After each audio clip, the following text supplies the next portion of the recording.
یہ قصہ کیا ہے؟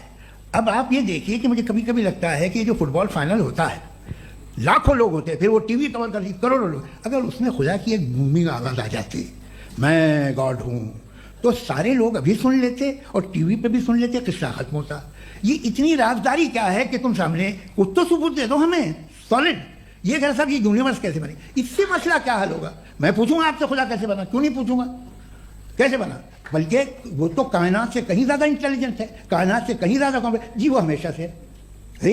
آپ کہیں گے میں مان لوں گا، اچھا دویم وہ قادر المطلق، یعنی قادر مطلق کا مطلب اومنی پوٹنٹ، وہ جو چاہے کر سکتا ہے، آپ کو نوکری دلوا سکتا ہے، آپ کی اچھی جگہ شادی کروا سکتا ہے، آپ کے پڑوسی کا مقدمہ ہروا سکتا ہے، آپ کو جتا سکتا ہے، سب کام کرتا ہے۔ اچھا اللہ موجود ہے یا نہیں ہے؟ ایک بچہ بھی بتا دے گا آپ کو۔ کیا بتائے گا؟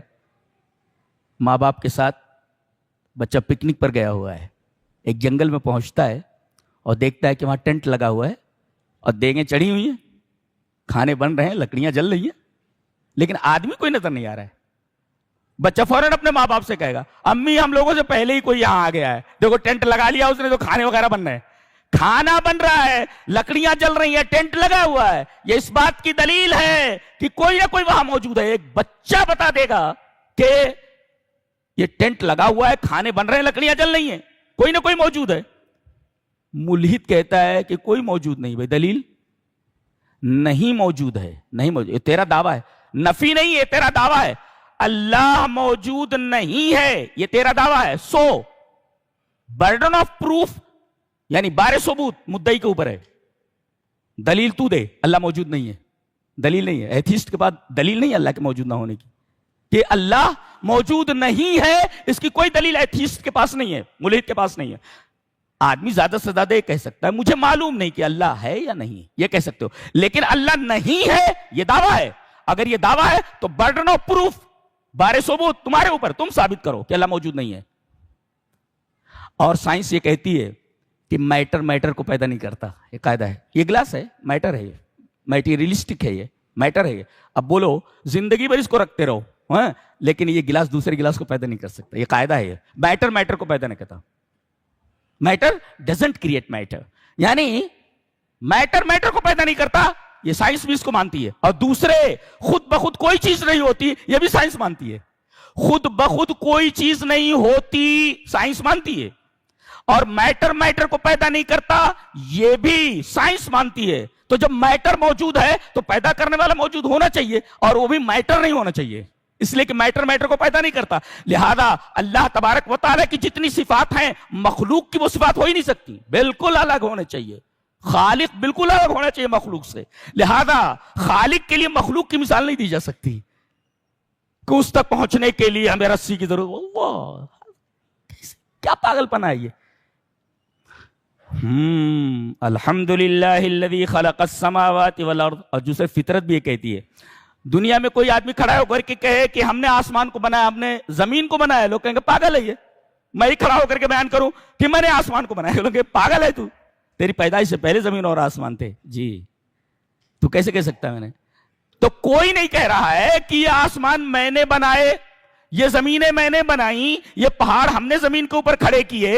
جب کوئی نہیں بول رہا ہے، ایک ہستی بول رہی ہے کہ میں نے پیدا کیا ہے، تو تمہارے پاس کیا دلیل ہے کہ اس نے نہیں پیدا کیا ہے؟ وہ یہ نہیں ہے۔ اللہ اکبر۔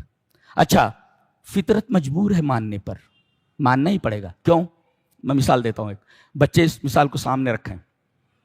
تو دیکھو ریل ہے، ٹرین ہے، یہ پچھلا ڈبہ ہے، جی ٹرین یہاں پر ختم ہو رہی ہے، جی یہ پچھلا ڈبہ ہے، پچھلے ڈبے کے بعد ایک اور ڈبہ ہے، اس کے بعد اگلا ڈبہ ہے، اس کے بعد اگلا ڈبہ ہے، اس کے بعد اگلی بوگی ہے، اس کے بعد اگلی بوگی ہے، اگلی بوگی۔ اب میں پوچھتا ہوں یہ پچھلے ڈبے کو، پچھلی بوگی کو کون کھینچ رہا ہے؟ بولے اگلا ڈبہ۔ اچھا اگلے کو کون کھینچ رہا ہے؟ اس اگلے والا۔ اس اگلے والے کو کون سا ڈبہ کھینچ رہا ہے؟ اگلے والا۔ چلتے چلے جائیے، آپ کو جا کر انجن کے اوپر ٹھہرنا پڑے گا، مجبور ہیں آپ، بالکل انجن ماننا ہی پڑے گا۔ تو انجن اس ڈبے کی طرف تھوڑی ہے، اس لیے کہ انجن میں جتنے آلات لگے ہوئے ہیں ڈبے میں ہیں ہی نہیں، جی آپ کو ماننا پڑے گا انجن ہے، اور انجن تمام ڈبوں سے بالکل الگ ہوتا ہے، ڈبہ الگ ہوتا ہے اور انجن الگ ہوتا ہے. ہم ماننے کے لیے مجبور ہیں کہ ہم مانیں کہ انجن ہے، یہی کھینچ رہا ہے سب کو. گویا کہ ان تمام ڈبوں کے حرکت طبعی ہے، تیز سے تابع ہے یہ حرکت، اور انجن کی جو حرکت ہے وہ حرکت اصلی ہے، وہ اپنی ذات سے چل رہا ہے، وہ اپنی ذات سے چل رہا ہے، اور پیچھے ڈبے اس کے تابع ہو کر کے چل رہے ہیں. اگر وہ رک جائے تو سارے ڈبے رک جاتے ہیں. ہم مجبور ہیں کہ مانیں کہ انجن ہے، ورنہ ڈبے ڈبے ڈبے ڈبے کبھی ڈبے ختم ہی نہیں ہوں گے. یہ تسلسل ہے، اس کو منطق میں کہتے ہیں، فلسفے میں تسلسل باطل ہے، تسلسل باطل ہے. ایک مثال اور دیتا ہوں کہ آپ کسی آفس میں گئے اور آپ کو کسی کاغذ کے اوپر سائن کرانا ہے.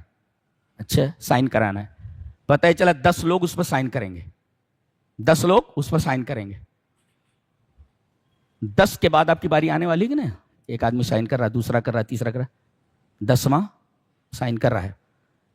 اور اگر پتہ چلے کہ جتنے سائن کرنے والے ہیں لامحدود ہیں تو آپ کی اس فائل کے اوپر کبھی دستخط ہوگی ہی نہیں، اس لیے کہ دستخط کرنے والے لامحدود ہیں. آپ وہی کھڑے رہیے. آپ کو ایک جگہ جا کر ماننا پڑے گا کہ کوئی ایسا ہے کہ اس کے بعد نہیں ہے، وہ سائن کرے گا تب آپ کی یہ فائل پوری ہوگی. یہ تو فطرت ہے انسان کی. اللہ اکبر.